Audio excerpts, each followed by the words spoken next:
Hello बच्चों, आशा करता हूँ आप लोग स्वस्थ होंगे, सुरक्षित होंगे और अपना होमवर्क टाइम टू टाइम कर रहे होंगे। ओके, ठीक। तो आज हम लोग चर्चा करते हैं।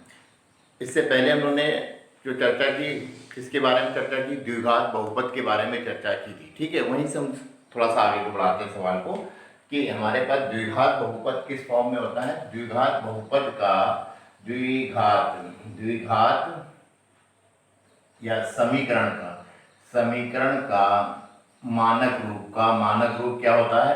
मानक रूप यानी कि स्टैंडर्ड फॉर्म क्या होता है? ax स्क्वायर प्लस कितना bx plus C equal to 0। इस फॉर्म में जो भी होंगे वो हमारे क्या कहलाते हैं? द्विघात बहुपद। क्यों कहलाते हैं द्विघात बहुपद या द्विघात समीकरण? ऐसे समीकरण होते हैं जिसमें चर की उच्च घात कितनी होती है? 2।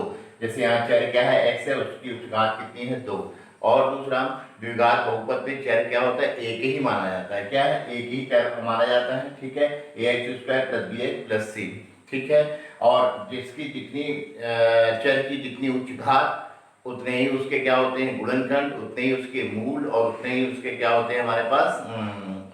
उतने ही उसके शून्य। यहाँ चर की उच्च घात कितनी है? 2। ये द्विघात का बहुपद है। इसका मतलब अगर इस टाइप के बहुपदों का या समीकरणों का हम गुणनखंड करें तो उसके कितने गुणनखंड मिलेंगे? 2 गुणनखंड मिलेंगे। कितने मिलेंगे? 2 गुणनखंड। उसके मूल भी कितने होंगे? 2।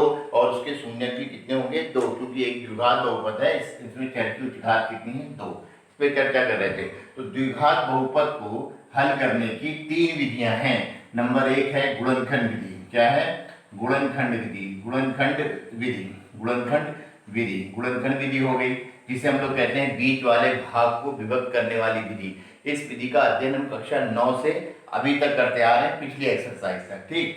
दूसरी विधि है हमारे पास, क्या है हमारे पास? यह है पूर्ण वर्ग बनाकर हल करने वाली विधि। पूर्ण वर्ग बनाकर हल करने वाली विधि। ठीक। अब इस लेक्चर में हम लोग इसी विधि का हम लोग अध्ययन करेंगे। ठीक है, और इसके बाद तीसरी होती है हमारे पास श्रीधराचार्य जी की विधि। श्रीधराचार्य जी की विधि या हम लोग कहते हैं द्विघाती सूत्र द्वारा, या कहते हैं द्विघाती सूत्र द्वारा। ठीक है, इसके बारे में नेक्स्ट चैप्टर में हम लोग इसका अध्ययन करेंगे। नेक्स्ट लेक्चर में हम लोग इसके बारे में पढ़ेंगे। ठीक, तो अभी हम लोग किस में पढ़ेंगे? किसी द्विघात बहुपद को पूर्ण वर्ग बनाकर हल करने वाली विधि, इसके बारे में हम लोग चर्चा करेंगे। ठीक है, ठीक बात। तो हमारे पास क्या है? अब हम लोग पढ़ेंगे किसी द्विघात बहुपद को पूर्ण वर्ग बना करके हल करना। ठीक, उससे पहले थोड़ी सी चर्चा ये करते हैं। कभी कभी क्वेश्चन इस तरह से देता है कि आप एक काम करो कि पहले ये चेक करो कि इस द्विघात बहुपद का अस्तित्व है कि नहीं। अगर अस्तित्व है तो उसको पूर्ण वर्ग बनाने वाली विधि से हल करो। तो पहले हम लोग सीखेंगे द्विघात बहुपद का अस्तित्व कैसे जांच करेंगे। ठीक है, उसके लिए क्या करना पड़ेगा? ठीक है, तो हम यहाँ हेडिंग दे देता हूं, द्विघात बहुपद का अस्तित्व ज्ञात करना।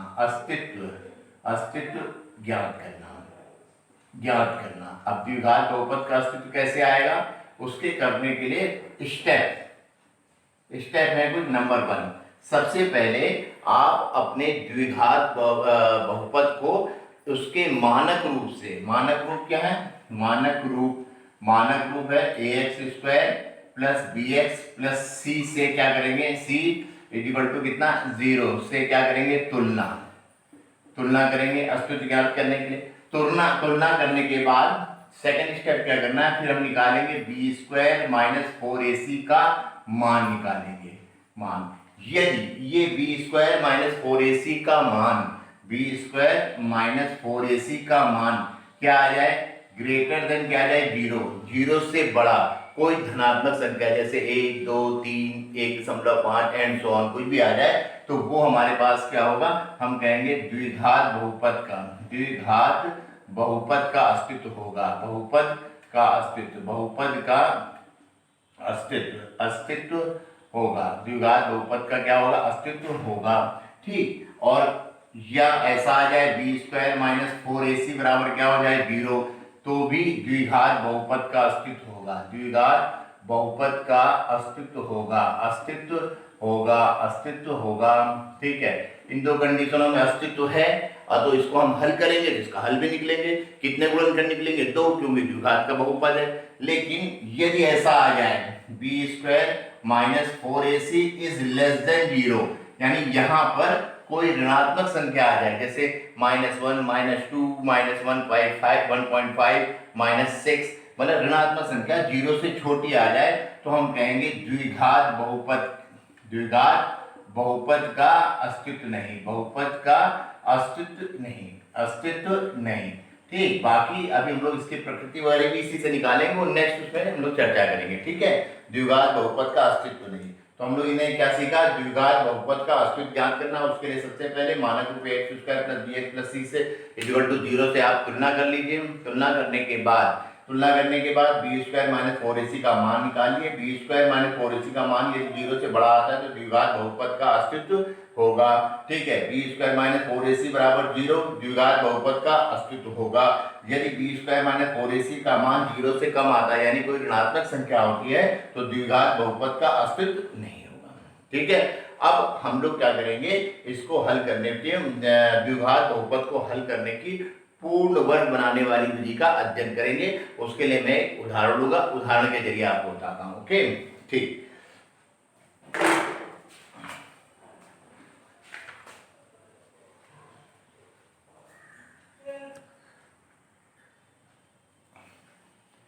हाँ बच्चों, अब हम लोग एक उदाहरण लेते हैं। जैसे यहाँ देखो एग्जाम्पल नंबर 7 आपकी एनसीईआरटी के बुक का क्या है? द्विघात समीकरण 2x square minus 5x plus 3 बराबर 0 का यदि अस्तित्व है, अस्तित्व निकालना है। उसके बाद तो पूर्ण वर्ग बनाने वाली विधि से उसको हल कीजिए। तो सबसे पहले हम लोग अस्तित्व निकालेंगे। अभी मैंने क्या समझाया अस्तित्व निकालने के लिए? पहले इसको ax square plus bx plus c बराबर 0 से तुलना करेंगे। उसके बाद बी स्क्वायर माइनस 4ac का मान निकालेंगे। यदि बी स्क्वायर माइनस 4ac का मान ग्रेटर देन 0 यानी कोई धनात्मक संख्या होती है तो द्विघात बहुपद का अस्तित्व है, या B square minus 4ac equal to 0 आता है तो भी द्विघात बहुपद का अस्तित्व है। तो दोनों में अस्तित्व है। हल करेंगे पूर्ण वर्ग बनाने से तो हमारा हल आंसर आ जाएगा।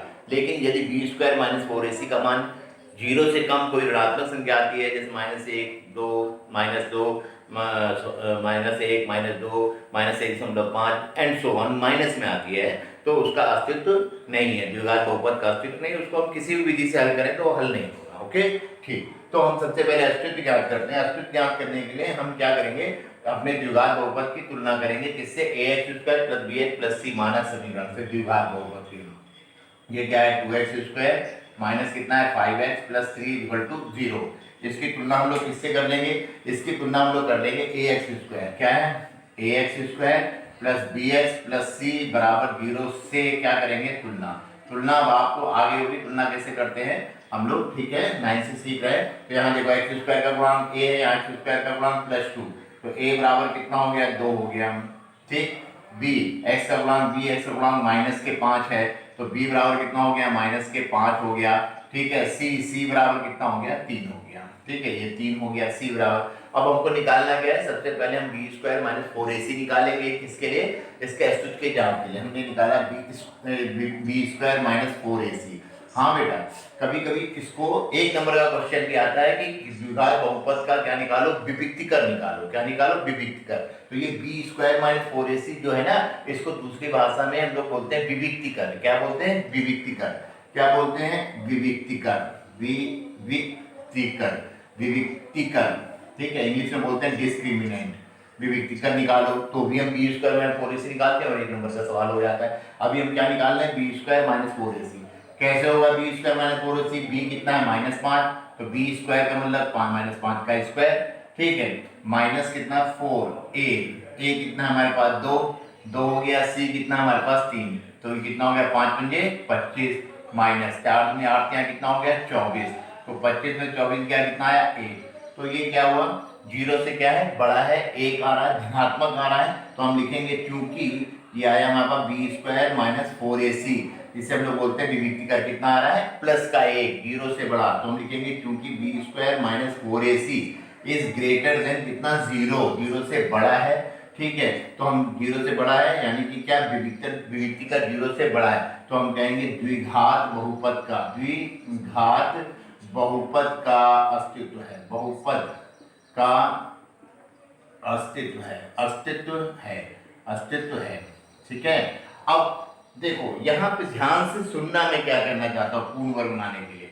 सबसे पहला काम क्या करना है हमको, सबसे पहला काम हमें ये करना है बच्चों कि हम क्या करें, अपने द्विघात बहुपद को जो लिखा है उसमें देखें एक्स स्क्वायर का जो भी गुणांक हो, 1 हो, 2 हो, 3 हो, 4 हो, 5 हो, उसको क्या ले लो, कॉमन ले लो। क्या ले लो, कॉमन। पहला स्टेप क्या है, हम एक्स स्क्वायर के गुणांक को क्या लेंगे, कॉमन लेंगे। तो हमारे पास ये देखो द्विघात बहुपद है, पूर्ण वर्ग बनाने वाली विधि से हल कर रहा हूँ। 2x square minus 5x plus 3 equal to 0 है ना। क्या करना है, पहला स्टेप एक्स स्क्वायर का जो गुणांक है उसको ले लो कॉमन पूरे समीकरण में। ठीक, तो हमारे पास क्या है, एक्स स्क्वायर का गुणांक क्या है, 2, हमने 2 कॉमन लिया, ये हो गया। अब यहाँ गौर से समझना। ठीक, तो 2 जो कॉमन लेते हो क्या करते हो, उसमें भाग देते हो, तो 2 से इसमें भाग दोगे 2 कट गया, तो सभी में कॉमन होने के लिए क्या होना चाहिए, सब में भाग जाएगा। इसमें तो कट गया तो कितना होगा, एक्स स्क्वायर। अब इसमें कोई कॉमन नहीं है लेकिन 2 का भाग जाना पड़ेगा, क्योंकि देना पड़ेगा, हमने 2 कॉमन दिया, तो यहाँ पे नहीं कॉमन है तो हम सीधे लिख देंगे 5 बटे कितना लिख देंगे, 2, कितना हो जाएगा, एक्स। ठीक है, इसमें भी ऐसे नहीं लिख रहा है कॉमन डायरेक्ट, तो हम क्या करेंगे, 2 से भाग देना ही पड़ेगा हमको। 3 बटे क्या लिख दिया, 2, क्या लिख दिया, 3 बटे 2 बराबर कितना हो गया, 0। बात समझ में आई।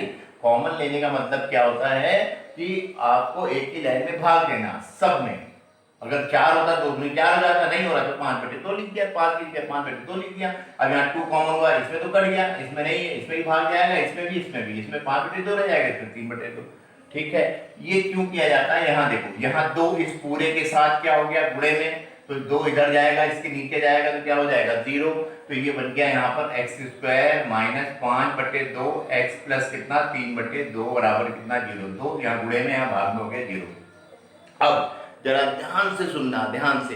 फिर क्या करना है हमको, दूसरा स्टेप। अब तो स्टेप नंबर 2, हमको क्या करना है, x के गुणांक का करो आधा, x के गुणांक का करो आधा। तो x का गुणांक क्या है यहाँ पे, ये चिन्ह सही, माइनस के 5 बटे 2, माइनस के 5 बटे 2, इसका आधा करना है, माइनस के 5 बटे 2 का आधा। अब आधा कैसे होता है, किसी भी चीज उसमें 2 से भाग दे दो, तो इसमें हम 2 से भाग दे देते हैं, 2 से भाग। ठीक है, तो भाग कैसे आता है, माइनस के 5 बटे 2 लिखा, यहाँ गुणे का निशान लगाया और दाहिनी वाली संख्या को 1 के बटे में लिख दिया। तो दाहिने में 2 है तो 1 बटे कितना हो गया, 2। तो ये हो जाएगा माइनस के 5 बटे 2 दूनी कितना हो जाएगा, 4। ठीक, क्या कर रहे हैं हम लोग, x के गुणांक का करो आधा, आधा कर दिया, आधे का करो वर्ग, जो आधा करने से आया ना -5 बटे 4, इसका वर्ग कर दो, इसका क्या कर दो, वर्ग कर दिया। ठीक, वर्ग किया तो कितना आया, माइनस का हो गया प्लस, 5 का हो गया 25, 4 तक को कितना हो गया, 16, 25 बटे कितना हो गया, 16। वर्ग किया, क्या किया हम लोग ने, x के गुणांक का करो आधा, आधे का करो वर्ग, आधे का करो वर्ग, और वर्ग करने से प्राप्त संख्या को एक बार समीकरण में जोड़ दो और एक बार घटा दो, उससे समीकरण में कोई फर्क नहीं होगा। तो हम इस समीकरण में इसको एक बार जोड़ देंगे, एक बार घटा देंगे, तो ये हो जाएगा एक्स स्क्वायर माइनस 5 बटे 2 एक्स प्लस 3 बटे 2। ये तो सवाल हो गया, इसमें ये वर्ग को एक बार जोड़ दो, एक बार घटा दो, जोड़ो, 25 बटे कितना हो गया, 16 माइनस 25 बटे कितना हो गया, 16, जोड़ घटा दिया, प्लस माइनस कर दे, सवाल कोई फर्क नहीं, बराबर कितना, 0। अब क्या करना है, उसके बाद यहां देखते हैं, यदि एक्स स्क्वायर धनात्मक है, अभी धनात्मक है, हाई स्कूल लेवल में सब धनात्मक होगा, लेकिन बड़ी क्लास के लिए भी ध्यान रखना, अगर धनात्मक है तो जो जोड़ा है ना, ये जोड़ा है ना, इसको इसके साथ लिख लेते हैं, एक्स स्क्वायर के साथ लिख लिया, ठीक है, और साथ में एक्स को लिख लिया, बाकी का हम क्या कर देंगे, पक्षांतर। ठीक, अगर बड़ी क्लासों में जैसे ये ऋणात्मक होता, तो ऋणात्मक होता तो जो घटाया है उसको इसके साथ लिखते हैं और x वाले पोर्शन को लिखते हैं और बाकी का क्या करते थे, पक्षांतर। अभी क्या है, एक्स स्क्वायर धनात्मक है, इसके साथ जो जोड़े और घटाए हैं, जो जोड़ा है उसको लिखते हैं, तो हमने एक्स स्क्वायर के साथ ये 25 बटे 16 को लिखा, जो जोड़ा था अपने मन से और घटाया था 25 बटे 16। ठीक, उसके बाद x वाला पोर्शन लिखते हैं, ये है -5/2x, -5/2x। बाकी का पक्षांतर कर दो, पक्षांतर का मतलब ये माइनस में है, उधर जाएगा तो कितना हो जाएगा 25/16। ये बचा हमारे पास 3/2, उसको उधर ले जाओ -3/2। ठीक है, क्या करेंगे अब यहाँ देखो, ये हो गया हमारे पास। अब यहाँ से सॉल्व करते हैं, देखो ये एक्स स्क्वायर बनाओ, इसका एक्स स्क्वायर, और ये हो गया 5/4 का स्क्वायर, 5/4 का स्क्वायर -5/2x बराबर, इसमें कितना एलसीएम हो गया 16, 16 एकम 16, एक 25 में गुणा करोगे 25, -2 8 16, 8 या कितना हो गया 24। तो ये हो गया बेटा एक्स स्क्वायर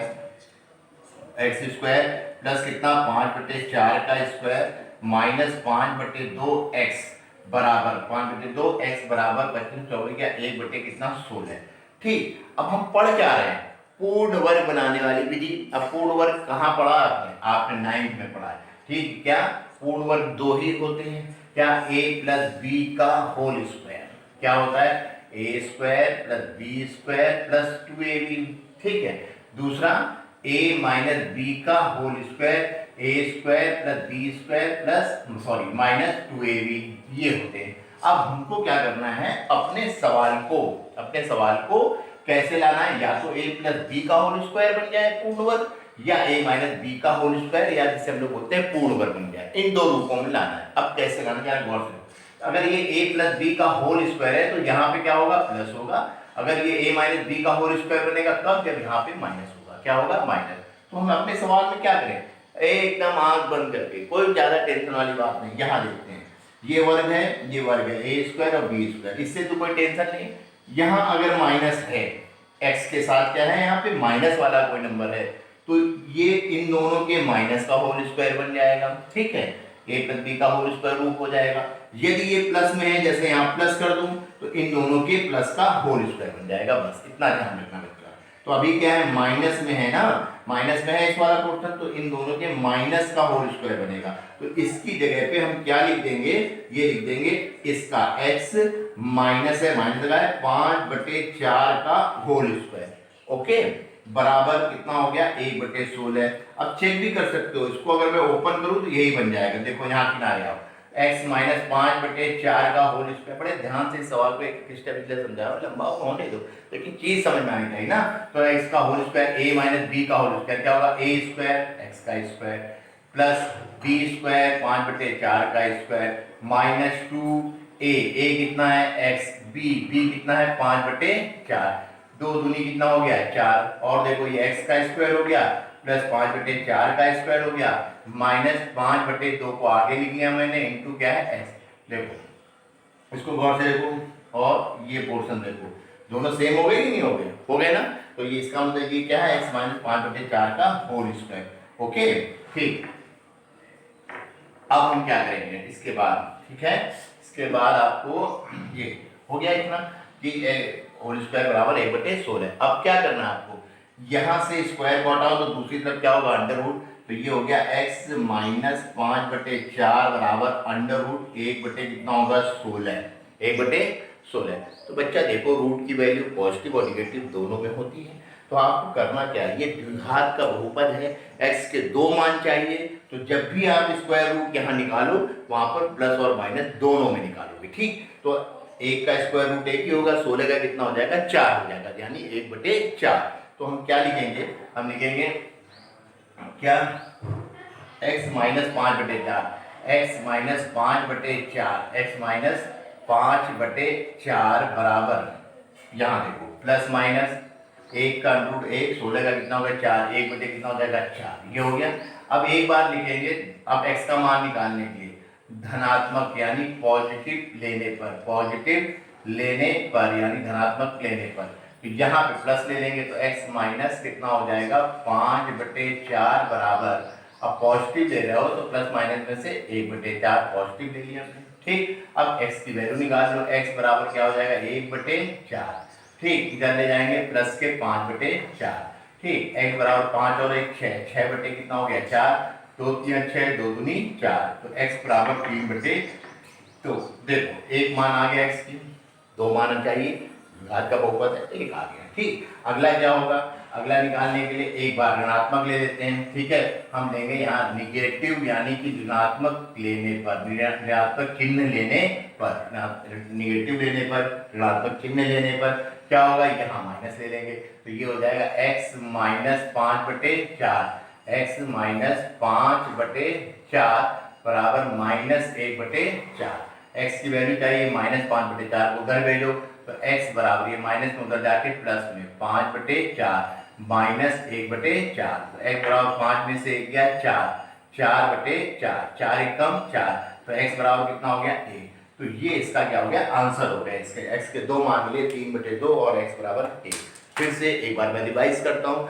अगर आपको ये आए कि द्विघात बहुपदों को का अस्तित्व जांच कीजिए, यदि उसका अस्तित्व हो तो पूर्ण वर्ग बनाने वाली विधि से हल कीजिए। तो अस्तित्व जांच करने के लिए सबसे पहले स्टेप क्या है, उसके ax² + bx + c बराबर 0 से तुलना करो, फिर उसका विविक्ति कर यानी b² - 4ac निकालो, b² - 4ac, ये तुलना करके a बराबर 2 हो गया, b बराबर -5, c बराबर कितना 3, b² - 4, b का स्क्वायर, b कितना -5 का स्क्वायर माइनस 4ac, 4 लिखा, a 2 है, c कितना है हमारे पास 3, ये लिखा, हल किया, 25 में से 24 गया, कितना हो गया 1। तो b² - 4ac का मान क्या है, 0 से बड़ा या 0 के बराबर आ जाता तो अस्तित्व है, ठीक है। और 0 से कम आता है तो अस्तित्व नहीं है, उसको हम किसी भी विधि से हल नहीं कर पाएंगे, ठीक। तो अभी क्या रहा है, b² - 4ac बराबर 1, यानी अगर एक नंबर क्वेश्चन है, अगर विविक्ति कर निकालो तो विविक्ति कर कितना हो गया 1। अब देखो हम क्या लिखेंगे, चूंकि b² - 4ac का मान 0 से बड़ा है, द्विघात बहुपद का अस्तित्व है, तो हम हल कर ले, अस्तित्व है तो आंसर आए, तो हल करते हैं। एक विधि हम क्या पढ़ रहे हैं, पूर्ण वर्ग बनाने वाली विधि। अब ध्यान से सुनना, सबसे पहले यहाँ पे मैं फिर से समझा दे रहा हूँ, पूर्ण वर्ग बनाने के लिए क्या करना है, नंबर एक क्या करना है आपको, x² के गुणांक को लो कॉमन। तो हमने कहा x² के गुणांक को क्या लो, कॉमन, ठीक। अब कॉमन के बारे में सुनना, कॉमन क्या होता है, एक ही लाइन में उस नंबर से सभी को भाग दे दो, जिसमें कट जाएगा, जिसमें नहीं कटेगा उसके अपॉन में आ जाएगा, सीधी सी बात ये। नंबर दूसरा, फिर उसके बाद स्टेप क्या है, दूसरा स्टेप, x के गुणांक का करो आधा, x के गुणांक का आधा, x के गुणांक का आधा, ठीक है, और आधा यानी 2 से भाग, ठीक है। नंबर तीसरा स्टेप क्या करना है, तीसरा स्टेप ये है, x का गुणांक आधा कर दिया, आधे का करो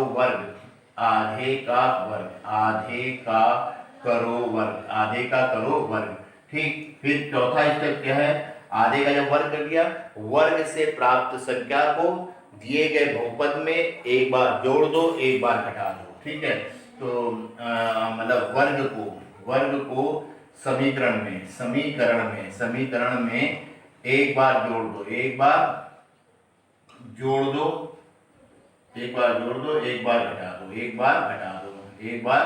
घटा दो, उसके बाद पांचवा स्टेप ये है, हम क्या करते हैं, a + b का होल स्क्वायर या a - b का होल स्क्वायर का रूप बनाते हैं।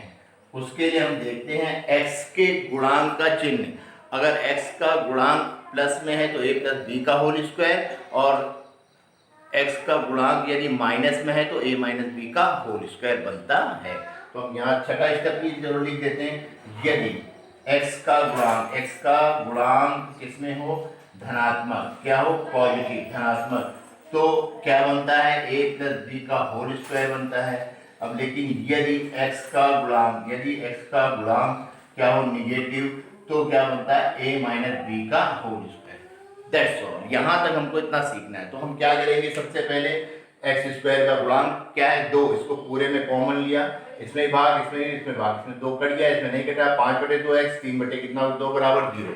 फिर क्या कर रहे हैं, तो फिर इसके बाद हम क्या करेंगे, x के गुणांक का करो आधा, x के गुणांक यहाँ कितना है, -5/2, आधे का मतलब इसमें क्या है, 2 से भाग दे दो, क्या है गुणांक, -5/2, किससे भाग दे दो, 2 से, -5/2, दाहिनी तरफ वाली संख्या बटे में गुणक निशान, 5/-2 दूनी कितना हो जाएगा 4, माइनस के कितना आ गया 5/4, -5/4, फिर आधे का करो वर्ग, जो आधे का आया उसको क्या कर दो, वर्ग कर दो, वर्ग किया तो माइनस का प्लस, 5 पंजे 25, 4 को 16। फिर क्या कह रहा है, वर्ग को वर्ग करने से जो आया वर्ग को समीकरण में एक बार जोड़ दो एक बार घटा दो, वही मैंने किया। देखो 25/16 को एक बार जोड़ दिया एक बार घटा दिया। फिर उसके बाद एक्स स्क्वायर पॉजिटिव है, अभी आपको पॉजिटिव ही मिलेंगे, धनात्मक है, तो जो जोड़ा है उसको इसके साथ लिखा और साथ में एक्स वाले को लिखा, -5/2x लिखा, बराबर बाकी को पक्षांतर कर दिया, माइनस के 25/16 माइनस में चल जाएगा प्लस में, और ये प्लस का 3/2 माइनस के 3/2 हो गया। ठीक, अब क्या करें, इनको वर्ग बनाओ, x का वर्ग हो गया, ये 5/4 का वर्ग हो गया, माइनस कितना है 5/2 कितना हो गया x हो गया। ठीक है, बराबर 16 एलसीएम हो गया, 16 तुम 16, 1 पंजे 25, 2 अट्ठे 16, 8 के 24। ठीक, एक चीज और ध्यान रखना बेटा, अगर मान लो यहाँ 25 बटे कितना होता है 6, अब ये वर्ग तो हो नहीं रहा है तो हम क्या लिखते हैं 5/√6 का क्या लिखते हैं वर्ग, अगर ऐसी स्थिति आए, लेकिन वर्ग बनाना पड़ता है। ठीक, 25 बटे अभी कितना है हमारे पास 16, 25 बटे कितना है 16, तो 25/16 था तो आसान था, 5/4 का क्या हो गया वर्ग। उसके बाद मैंने आपको क्या बताया, सीधी सी बात, ये x का गुणांक यदि क्या वो धनात्मक हो तो a प्लस बी का होल स्क्वायर बनेगा, यदि x का गुणांक ऋणात्मक हो तो a माइनस बी का होल स्क्वायर। अब यहाँ देखो, यहाँ ऋणात्मक है तो किसका बनेगा, a माइनस बी के होल स्क्वायर के रूप में। अब a माइनस बी क्या होंगे, ये a square plus B square है, तो इसको लिखा a माइनस, क्योंकि यहाँ माइनस है, b कितना है 5/4 का होल स्क्वायर बराबर 1/16। यहाँ से स्क्वायर हटाओ तो x माइनस 5/4 बराबर √1 कितना हो जाएगा 16, पूरे का अंडर रूट हो जाएगा। फिर जब भी अंडर रूट खोलोगे पॉजिटिव और निगेटिव प्लस और माइनस में खोलोगे, क्यों, क्योंकि ये द्विघात का बहुपद है, हमें दो आंसर चाहिए। ठीक, इधर है x माइनस 5/4 बराबर इसका वर्गमूल क्या होगा, 1 का 1 ही, 16 का बटे 16 का 4, 16 का क्या हो जाएगा 4, तो प्लस माइनस 1/4। एक बार यहाँ से धनात्मक चिन्ह लेने पर पॉजिटिव प्लस लेंगे, यानी x माइनस 5/4 बराबर 1 बटे कितना हो गया 4। ठीक है, हल करते हैं इसको, तो क्या हो जाएगा x बराबर कितना हो जाएगा 1/4 माइनस 5/4 उधर गया प्लस में 5 और 1 6, 6/4 2 6 2 दूनी 4, यानी x बराबर 3/2, यानी कि एक मान आ गया। दूसरा मान कैसे आएगा, जो प्लस माइनस था एक बार प्लस लिया, एक क्या ले लो निगेटिव लेने पर, यानी ऋणात्मक मान लेने पर, तो x माइनस 5/4 बराबर माइनस 1/4, x बराबर माइनस 5/4 उधर गया 5/4 माइनस 1/4, 5 में से 1 गया 4, 4 x बराबर कितना 1। ठीक, ये हमारे पास दो मान इसके प्राप्त हुए द्विघात बहुपद के। हो बच्चों, आपको समझ में आया होगा। अभी मैं 1-2 क्वेश्चन एक्सरसाइज के भी करके दूंगा, उसके बाद आपको क्वेश्चन को लगाना है। ठीक है, ओके, थैंक यू।